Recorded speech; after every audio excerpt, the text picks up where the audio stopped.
wouldn't break no eggs. I've There never you heard that go. before. Yeah.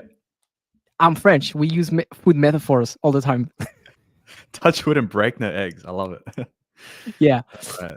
absolutely. Oh yeah, yeah. In my post, it's all about food metaphors. People ask me why do you use food metaphors all the time, and I just bring the French excuse. French. I'm French. We just Excuse for food and everything. cooking. Oh, and people are like, oh okay, like it's normal, like like it's approved. Oh yeah, French. Oh, it's French. Oh, okay, I Yeah. love it. Oh, wonderful. Mm. Oh yeah, All right. yeah. Are Very. we going on live in terms of like LinkedIn and getting comments and stuff, or how's it gonna happen? Absolutely. So what I did is that I started the live now, so people will see the notifications and everything. But we fully start in about 3 4 minutes. That's pretty much how it works. But Yep. people who join will be able to send us questions, and I'll pass those questions to you, um, as soon as I have them. Oh shit! Make sure we have the great internet connection, all that bandwidth. There you go. Yeah. Was that And me or you? I Just have want to make no idea. okay. One Let me one close like one of four us more has a tabs. bandwidth issue. Yeah, let me check my tab situation. I have like That's possible. 30,000 tabs open. I don't know if you're Oh the yeah, yeah, same. yeah. I feel your pain. I'm pretty much the same. Yeah. All right, let me Let get me out of check that. this. Let me get out of this. Oh my God. So many. Get out of that. All God. right. Probably should have Okay. done this before going on live. Oh yeah. Like I said, let's break eggs. Yeah, let's break eggs, spill the milk, churn the butter, whatever you want to call it. Absolutely. Hey Kevin, welcome to this live, man. Welcome to the Not Too Short podcast. Kevin is a really good friend of mine, based in Canada. Met him this year. Ah, hello, A really Kevin. good, Welcome. yeah, amazing content creator. Probably the next one on the podcast. How do So I welcome see like the everyone. live Welcome everyone. comments? Give me a sec. There you go. I think we're pretty much live everywhere. So I have the confirmation for X, Twitter, and you will probably receive notifications for LinkedIn in a minute or two. Yeah, it seems like the internet connection on your side is good as well. Yeah, looks good. Nice. Excellent. Okay, Okay. we'll give it a couple of minutes so that people can understand a live is happening right now. And they can Yeah. join in and interact and ask questions. We're not robots. This is not a promotional video, guys. I'm not AI, I promise. Same thing. I'm not an AI as well. Yeah. No. That that's Oh, that's we're that's. getting close. Oh I'll yeah, tell you we that. getting really close to that. We really close. The way it's already able to mimic our voices Oh, is it's impressive. crazy. Yeah. And even the face like talking now and hand gestures. It's crazy. You're right. The lip sync. The lip sync is Lip- is is impressive. Yeah, it's impressive. Yeah. It's crazy because I'm a software engineer, and I remember it was like 15 years ago. I'm getting Mm, older. We were studying machine learning, and that thing started in the 60s. But what happened in the last 5 years was crazy. We hit like a new level. It's insane. It's yeah. insane. And then we were saying how I think it was in 2020, AGI will be 80 years away. And then 2024, they're like, it's going to be like 3 years away. So Oh it's like, it might be here by the end of the year if the progress continues because we're on that exponential curve, right? yeah, no, Yeah. that's insane. This coupled with robotics, oh, we are going to enter a very, very different world. That's impressive. When you realize that 100 years ago we had no phone, no internet, Mm, the world has changed so fast. In what, a decade, 2 decades? yeah. That's crazy. Even That's crazy. like in the last 30 years, because I kind of have a lot of gratitude for being born in this. I mean, I don't know if this is a conversation that you want to have on this podcast, but until we wait for more people to come on board, I think just because because for me, actually, this all ties back to my philosophy of freedom and like why I joined LinkedIn and stuff. Is Hmm. I saw the world going in a way where it was everything was getting automated. Everything was like people were no longer going to be needing to do, labor jobs, and coding was getting, becoming faster, and like everything was becoming, the manual work was becoming very, very automated, right? Um, AI in terms of like Microsoft with a Copilot and all of that. So it was like, what's the next thing? It's like everyone's going to be searching for authenticity. Authenticity is going to be so valuable because everything's just been so commoditized in the world, and like capitalism has like really made everything a transaction. And so I think people will now shift back to talking about meaning. Like, what is the meaning of my life if the job isn't the thing that, I need to do to get money, and the government is just giving us like UBI eventually. And, it's like everyone is going to want to be a personal brand, number one, because they want to just be out, meet people and be authentic, talking about their human story. And so Absolutely. that's number one. And number two is LinkedIn right now is the best place to do that for a lot of people, because a lot of people are transitioning away from that 9 to 5, mentality and that lifestyle and that mindset. And LinkedIn is kind of that half step to test, talking about things openly, and still retaining the skill set that you have to make money. It's just about, this is now like a half step away from the 9 to 5. And then once you start establishing a brand there, it's like you can start out into podcasts and, getting outside into different platforms. So I think the reason why I'm so big on LinkedIn is to help people find that freedom, get that authenticity, and build a personal brand. So I think that ties back into the AI story of why, that was one of the pillars that like made me jump into this and really, yeah, dive into it. So yeah, it's definitely still related. The man is really good. The man is really good. You can tell because he smoothly introduced the podcast like that. You caught it. You caught it. I appreciate Good job. that. Thank you. You're doing my job. I love it. I love it. No, excellent. So, welcome everyone. This session, the Not Too Short podcast, with today's guest, the first guest on this podcast, William J. Choi. Is it Choi? Choi? Choi, yeah. I know Choi. in Okay. French it's Schwa or something Well, yeah, incredible. that's exactly Yeah. what I thought. Yeah. Choi, Choi, Yeah. absolutely. Thanks for being here today. And as I was saying before we hit the recording, this is the first edition of the podcast, and William jumped in right away and said yes to be part of this. So that's how cool and aligned with his vision and what the content he creates. So I would like to take a little bit of time to get to know you and talk about all the stuff we mentioned, but I want to make sure everyone understand the rules. This is a live session, so you guys can ask your question, and William will try to answer. One of the questions that I will not be able to answer during the live is his credit card number, because that's something he's going to give me in private. But for anything else, I believe he's quite open to that. Do you agree with that? Yeah, no, I'll give you my Bitcoin wallet, I'll give you everything, like Bitcoin wallet. Okay, for the first episode, you want to kill my Yeah. channel, right? Oh, man. Excellent. Yeah. We have a couple of folks joining in. Welcome Raymond. Welcome Alistair. I see that you brought your Aussies in the live. They're Yeah. already signing in into Aussie, the Aussie. game. I love this. I love this. Yeah, don't hesitate to comment and give us your questions.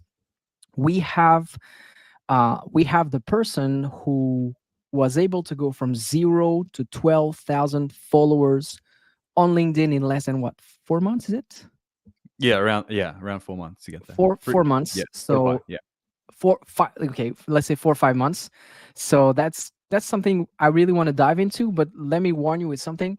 Um, the podcast is broadcasted live on LinkedIn, but also on YouTube and X. So I agree, you have your views about LinkedIn, but let's be open. Oh yeah, no, don't get me wrong. Like my background, I've been a head of marketing and digital marketing and branding for the last decade with social media. So I'm platform agnostic. I just love LinkedIn because it's where I think most people can get their kind of dip their toes in, so to speak. So it's where I advocate it, Absolutely. and then the future is like all these other platforms. So happy to talk about any. Agreed. Agreed. Absolutely. So the first thing we want to know is who is William and how you ended up on LinkedIn and the creator economy. Good question. LinkedIn. So who's William? I, in a broad stroke, I had this in my bio as well. So personally, I went through a lot of things in my life, and we can get into that. But I don't know if you have the time to. But that led to me hitting rock bottom at 21. I was a drug addict, and my life was like in shambles, and depression, suicide, like all Yeah. of that. 21, and then I kind of hit that point of like I have to fix my life, and kind of adopted positive habits, and really changed my mindset around like positivity and motivation and all of these things. And eventually by 27, I was completely sober and reached health and wealth freedom at the same time, by following a lot of the principles. So I actually wrote a book about that. And the reason I came onto LinkedIn initially was because I realized I needed to create a brand around that message and that brand, and help people gain freedom the same way that I did. And so my original intention was around that. But I didn't want to forego my previous experiences. Both in I had a decade of experience in building my own businesses and being a solopreneur and co-founder, and developing online businesses, online brands, e-commerce, marketing agencies, uh, like everything like digital online I've done. Um, Built about 10 different brands. Five of them were profitable, and three of them I sold. And so I didn't want to kind of leave that out of the kind of value that I provided. And then I actually had a career track alongside of those, startups and stuff. So I was doing two things. So in my career track, I was head of marketing for startups, and also Okay. leading high performance teams and digital marketing, and still the same online stuff. So I was kind of hybridizing the experience from both sides, and I didn't want to leave that off the table as well. So I thought, how do I combine all of that and kind of help people in all of these different lanes? And the thing that solidified these three pathways was solopreneurship and personal branding. And so it allowed me to really utilize everything. And I think a crucial point about personal branding is you can your personal brand is you. So essentially you don't want to think of it as like I'm just a copywriter and all that's all I do, and that's me as a whole, and that's the only message I'm going to be providing to the world, and value I'm providing to the world, because there's a million and one copywriters. So the difference is, how do you differentiate yourself uniquely? How do you come out with a message that resonates with people, that find out about you, then they like you as a person? And the way the world works, they say network your network is your net worth. It's like people want to like people want to work with people they like. And so to create a brand around you as a person is very critical, because it allows people that resonate with your worldviews and your vision. They connect with you, and then they're like, oh, you're a copywriter, I actually need one. Let's see what we can do together. So if your mission is about saving the world, and you both have that in line, then you find a copywriter that understands that vision and message. It's not just about like, hey, help me get 10 new followers, right? So uh in terms of what I'm doing now, yeah, all of that experiences has gotten to me to LinkedIn to help more people discover who they are, what their true purpose is, and what their passion is, and creating a brand around that.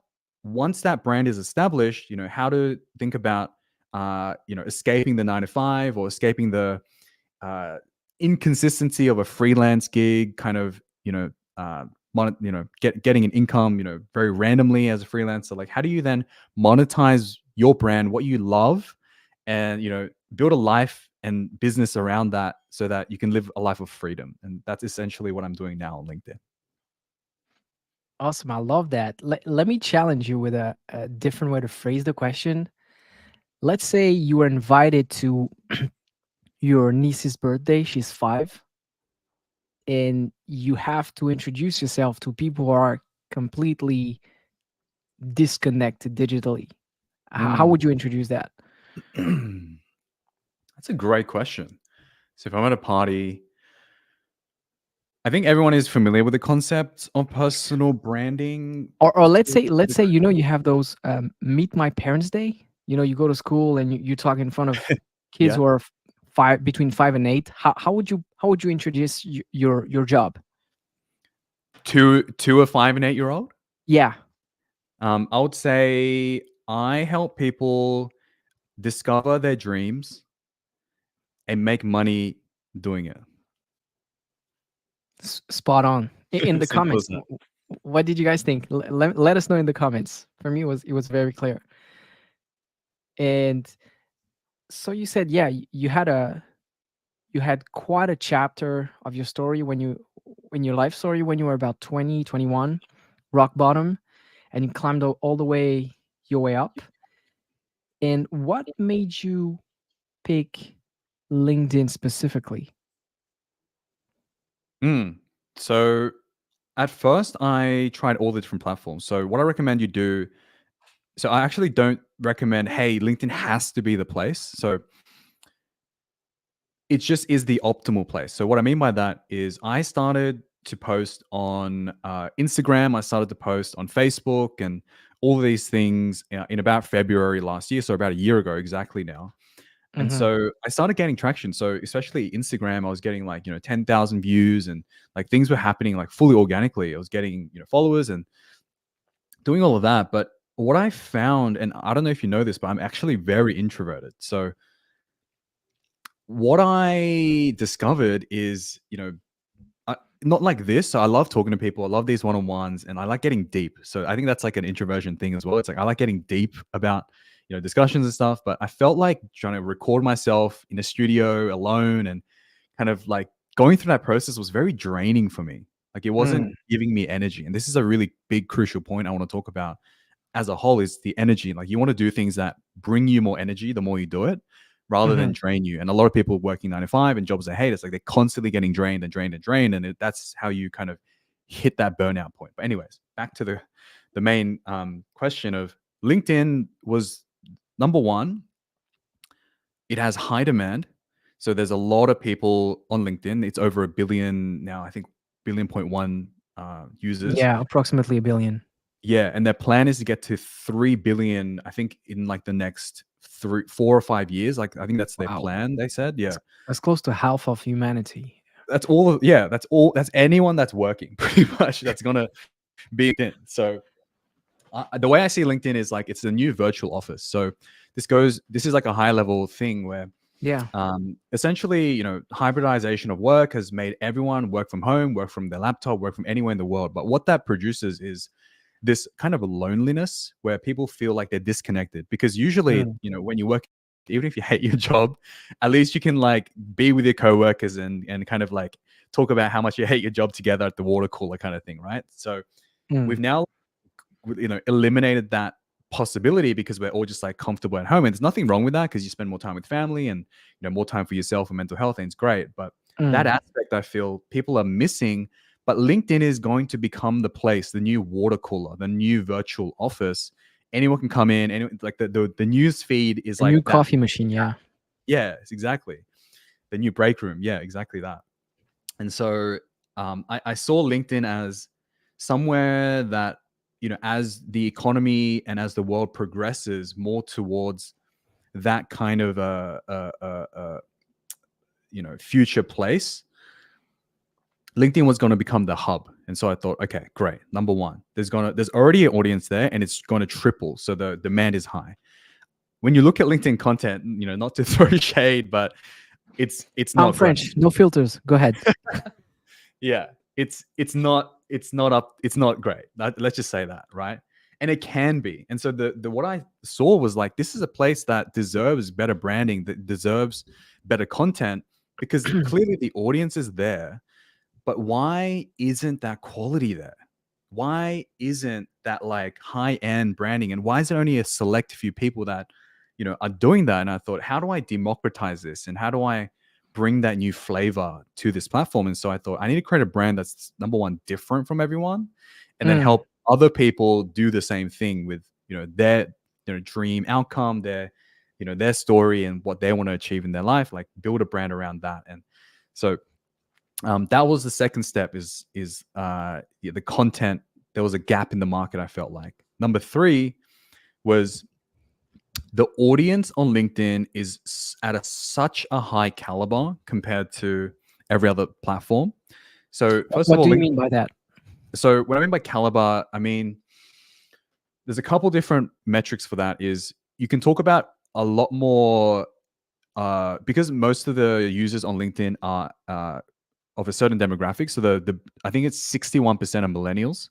So there's Okay. automatically a level of maturity with what you can talk about, the content, and you can kind of get a little bit more complex and deep because most of the people on LinkedIn are managers and CXOs and like kind of people that are like in their career and uh, have some sort of success, so to speak. So Yeah, compare that to it started TikTok, as where a it's it started yeah, as a working platform, so you already have the commonality of the work. Very few people are on LinkedIn to talk about football. Yeah, in Europe we say football, not soccer. Soccer. yes, soccer, yeah, So soccer, that yeah, eliminates a portion of the demographic by default. Yeah, 100%, exactly. And so I thought, yeah, there's a high demand for content. The quality content isn't there. The audience that I want to reach and help is there because I've, been through that, manager and got to head of marketing, and I want to help people that are kind of stuck in that place to kind of bring them to that same freedom. And so yeah, it was like the perfect place for me to in at every level. And the biggest thing I think as well was I saw Justin um, Welsh. So I saw him on like a YouTube video and he was talking about LinkedIn. And I was like, what? LinkedIn is like a thing. So that was the first, like, yeah, like people like use LinkedIn. So I was completely oblivious to it until literally like, yeah, but when I started 5 months ago, um, I was like, what the heck? Like people post on here. And so I checked it out and there was the three things that I found, yeah, was like those gaps. And I was like, I'm going all in. So um, yeah, a broader thing to get more philosophical again is as the world becomes more digitized. So the metaverse is already here. We talk about VR, getting to the metaverse and whatever, but we're already kind of living like we're talking through a screen. We're talking virtually, right? Like we're already in yeah, the metaverse, so to speak. And so LinkedIn, the way I saw it was like it was like a these are all digital nations. Facebook, Instagram, yeah. YouTube, like these They are all are digital digital countries. Yeah, yeah, nations. they are Yeah. digital countries. Absolutely. Exactly. And so there are smaller cities, which is like the creators, and they have their communities and they show up, and you can be a part of many, but that's how it kind of works. And so I saw LinkedIn as kind of a land. It was just free open land. And no one had like not many people had yet built cities on it. So it felt like on a digital future level, like to be early on LinkedIn, it means to plant your flag and then start to build your city, and you don't want to join when there's no land. So now Yeah, is the time, is what I'm telling yeah. people. I Yeah. think I think it's Jeff. I'm gonna mispronounce his name, but Jeff Gothlev or something like that. That's one of the metaphor he uses. He says, "Plant your flags and make sure people can identify you with it." Eh, Mm. And I don't know if you old enough for this, but there used to be a game. I believe it was in the 2K. It was called Second Life. Yep. Yep. I remember. I think what we're living right now is kind of an evolution of Second Life. Mm. Mm. Whoa. But we're actually the live. We're not the sim. We are the sim now. Basically, is what you're saying. Like we are the Yeah, player. so yeah, so Second Life was or is I don't we need to check. Is it still on? It what is a video game? Let's say is a video game where you could create an avatar and it looked a bit like the Sims, but you could go pretty much anywhere on the planet and build your house and work jobs. And the really interesting part about the game that made it go viral was that the money in the game could be transformed into real dollars. So it was paired with the US dollars. And so whatever you would do on the game, you could take it back home with you. And it would also work the other way around. You could put real dollars to get virtual dollars to buy stuff in the game. I think it was the first big version of the metaverse. And the way I see X, LinkedIn, etc., is kind of an evolution to that, where the the the limit between the reality and the game is thinner and thinner, so that it's hard to tell what is virtual and what is not. But there's Mm, something that you said I really liked. And essentially, I'm going to paraphrase, but you said we're social animals. And so we, even if it's the virtual world, we still need social interactions because that's our animal side. We move in pack. mm. So we need to find a way to replicate that in the virtual world.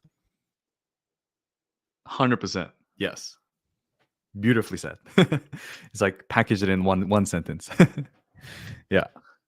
Discord is a real Absolutely. metaverse.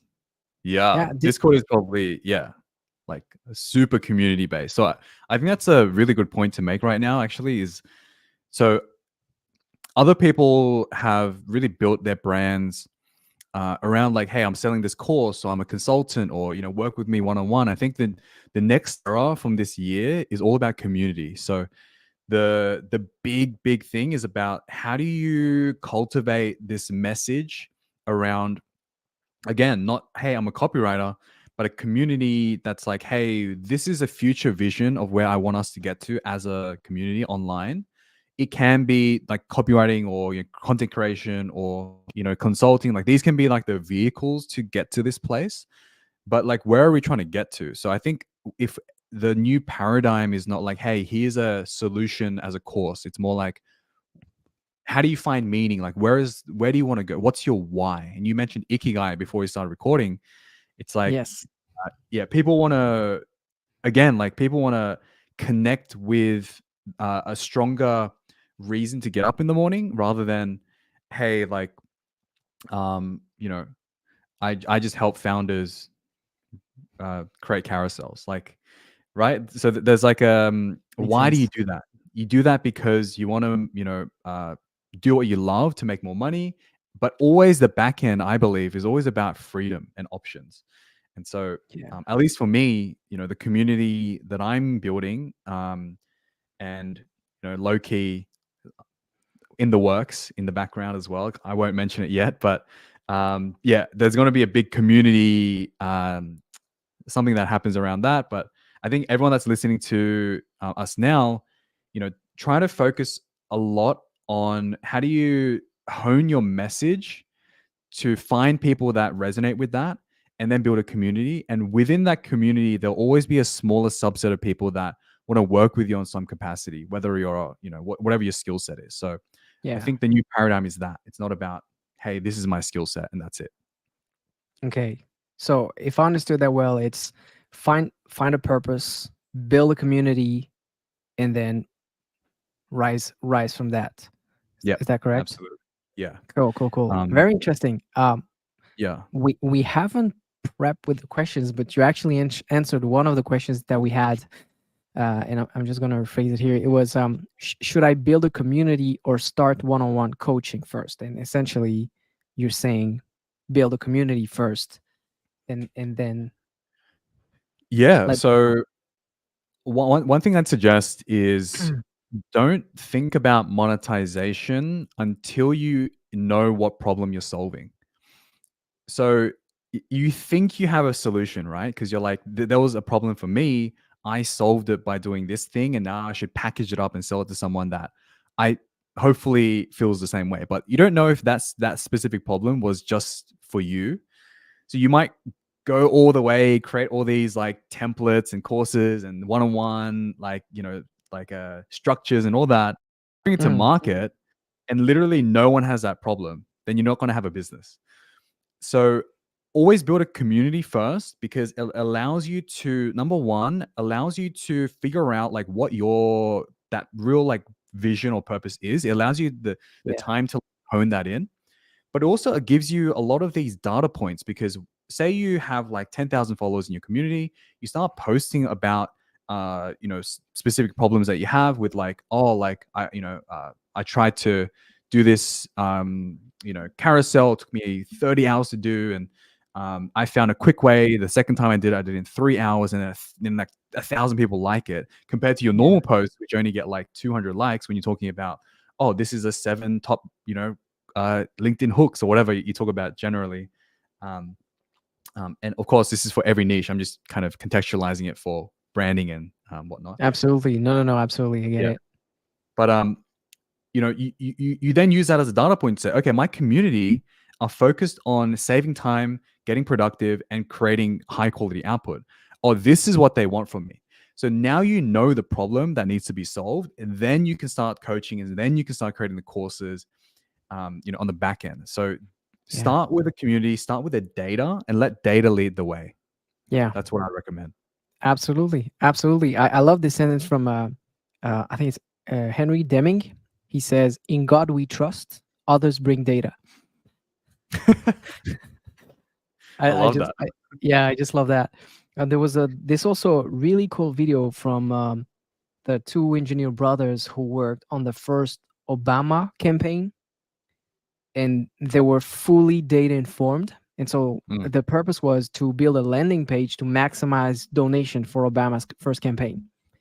And they the landing page was very simple. It was like a title, a video, and a call to action. And they did like probably 100 modifications on the landing page, the colors, the text, the font, whatever. And they were able to find the optimal landing page that was generating the maximum donations. And that was only possible because they were testing with a lot of people, because we live in our own head. We are our own echo chambers. So we convinced ourselves that what we do is a good thing. And when you put it out there, you realize that you're completely missing the point. Yesterday, I released a post on LinkedIn and Twitter mm. explaining a lean gorilla technique. It's called the Starbucks market research. And essentially, you just go to Starbucks and you purchase like 5 vouchers, and you offer people who are queuing to get a coffee if they could test your product or application or website or whatever in exchange of the voucher. And with like what, $50 in an hour or two, you can test your idea and get it out of your head. And and that's guerrilla level, so it's really cheap. But now with the digital world, there's something even cheaper, because you don't have to go out there. You can gather people virtually and test those things by building a community, as you said. 100%. And to give you an example, like I didn't know if my course it was something that people like really really wanted, and so I just gave it out for free. And so um, I think in the last 60 days, like 1,000 people have taken it, and so yeah, so Okay. it's fully validated, right? So now I'm thinking about on the back end, like what can I do to improve it? What are the extra high level things that people need? And I'm now building the proper product based on that feedback rather than just I hope like I hope this works, and I build it, and then I price it at like 2.99. It's like, oh, no one's buying it. I don't know why. It's like it might even be extremely valuable, but it's just like you will never know until you just like get into the hands of people. And again, to your point, because it's digital, the scale is infinite. It's no longer like you have to go to people and like, please do this, like take my course, or please like, sit here and try this thing out. It's like you can just be like, hey, here it is. Bring enough people in your community through traffic, through content to that free value, and then let them be the judge. And if it's great, then go ahead, build it. Yeah, absolutely, absolutely. And I think this is one of the best thing about the world we're living in. I saw an article from Goldman Sachs that was stating that the creators economy could reach $500 million. I don't remember exactly by when, but $500 million, 500 million US dollars. That's a huge market. That's a huge market. And Mm, building a community is one of the way to do that. I want to ask you one short question before we dive into the next one. yep. My catchphrase is, life is too short to build something nobody wants. And I would like, Okay. yeah, and I would like you to sort of bring your own version of it by saying, life is too short too, and you would complete the sentence. Life is short. Life is too short not to do what you want. Life is too short not to do what you want. I love that. I really love that. Excellent. And So, yeah, go ahead. yeah, I'd like to elaborate on that. And Yeah, so what I absolutely. mean by Yeah, go that ahead. is So this ties back to a lot of what I talk about with when I hit rock bottom, and why those things happened was, I was following that traditional path. I was following this idealized version of like who I was meant to be. Growing up as a Korean immigrant in Australia, I had the trappings of like Korean society. My parents were like, you have to, get get A plus, a classic Asian, stereotype. Yeah, Um, I was born in Africa. I have the same parents. It's oh, engineer, doctors, or lawyers. There's that's why I right, became an engineer. all right. Um, so I guess then every culture, it just is the same really with wherever we are. It's like you have to have the stable job. We have to, and so I bought into that, and especially because my parents they, when I was 5 years old, so they, at first they were like, my dad was like cleaning office buildings, and he would clean for like 6 hours at a time, that his hand would be like molded into the, Mhm, mhm. every night he have to do this, and like, anyways, crazy times, right? My mom would like sew for like 6 hours and get like $2. It was crazy. Yeah, that's the story of my grandparents when they moved to France. Yeah. Yeah, so from their perspective, it makes sense. Like you have to have a stable job. You have to, like stability was everything, because for them they didn't have it, and so Yeah. like everything was about getting good grades, and so like my identity, I couldn't do from a young age anything that I wanted to do. And the Korean thing as well is like you have to play piano, you have to go to taekwondo, like you have to do all these like classic Korean things. Yeah, And so yeah. like I was kind of forced into that. So I didn't know who I was or what I wanted out of life. And so I was just following this path, and like um a lot You of didn't that. wanna work for a chaebol. Yeah, exactly. Yeah, like I didn't want to yeah, cover up a lot of their dirty little secrets and whatnot. But anyways, oh my god, that's a whole different conversation. Like I can get Yeah, real we'll have an episode 2, I think. We'll have an episode 2. Yeah, that's like a whole Korean special episode. I can get so many Absolutely. conspiracies and anyways. Yeah, yeah. Um, the point I'm trying to get to essentially is I wasn't living a life where I wanted to, and that led me to, plus all the things that happened in my childhood with trauma and my parents like were like suicidal as well. Anyways, but a lot of that led to me like I didn't know who I was. I didn't know what I wanted out of life. And so I adopted nihilism as like a philosophy. And I was like, Mhm, F mhm. everything, life has no meaning. I can do whatever I want. I'm just gonna do drugs and party and women and sex. And that's all I cared about. Like depraved life. And so that That's led the intro of me. the video. No worries. Yeah, go ahead. I don't mind. Clickbait. um, but yeah, that lifestyle essentially was because I didn't know who I was or what I wanted. And so, when we talk about motivation, when we talk about purpose, you don't have motivation if you don't have a clear reason to do it. And so, if you don't have that, then you just seek like external highs and like meaningless things. And so, to do what you want, life is too short because, and a lot of people that are, in 9 to 5 jobs and like in that same place where they're like hate their lives, they have no meaning, they, so work 5 days and they drink on the weekend because they're like, trying to recover from like the hatred of the 5 days. So it's like you then get drunk and then Sunday you have to recover, but then you're dreading Monday the whole Sunday. Basically have zero time off mentally Yeah, and yeah, physically, true. and you're just grinding away at doing something you hate. And then eventually you're like, I have a mortgage, I have kids now, I'm trapped, like fully. And then you just like 80 years old, you look back and like, oh, like what the hell did I do? I didn't do anything I wanted. I was trapped in the system. I wasn't free. And so that is, you know, I everything I want to get away from is that kind of lifestyle. And so I'm trying to help people come out of that. And so the easiest way is to utilize what you have as a skill set already, bring it to market, bring it to more people so they can make more money at scale, digitize it, and then build your brand around that to gain that freedom. And then once you start making enough money, for me, it's like financial freedom and stuff is something that I'm going to expand into as soon as I bring more people into that position where they are making that money, because I invested a lot of my money into real estate and stocks and kind of got to freedom through there as well. And that's kind of the, but You are uh, one of those fire disciples. yeah, exactly. Love that. Um, Yeah.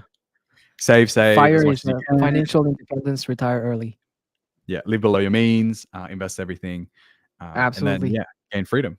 And so Yeah, absolutely. um, that's part of my book. But anyways, yeah. So to elaborate on that is to say do you want to look back when you're, on your deathbed and be like, I regret my life?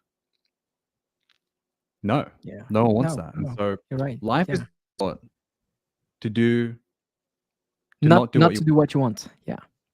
yeah, Absolutely. because Absolutely. So I fully agree with you. Life is too short not to do what you want. What if it is one of the most deadliest poison, and the more you get old, the more concentrated it gets, and mm, the day it touches your heart, you're dead. Yeah. exactly. Yeah. Oh, and I Yeah, that's believe, I my French truly side, believe. poetry. That's kind of our stuff. No, I love it. I actually used to write poetry as well, so I'm all for it, man. Yeah. Love it. But Yeah, you're that right. that just triggered something in me as well. I just want to touch on that is, Absolutely. um, I a broader philosophy that I have is, and this goes back into, so I don't really have like a religion that I ascribe to, but my philosophy kind of ties into life is like it's kind of like a university, and the whole point of being your existence is to figure out like who you are, Mm, figure out like your unique skill sets, and then find, like, meet your potential.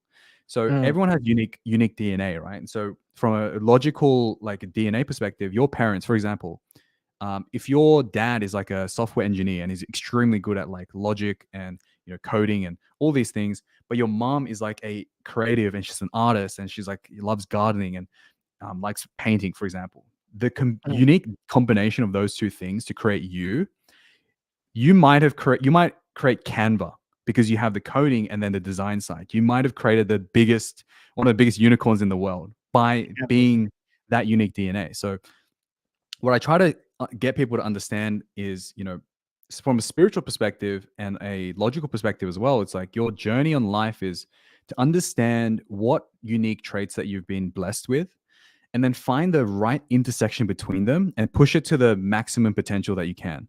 And so Mm.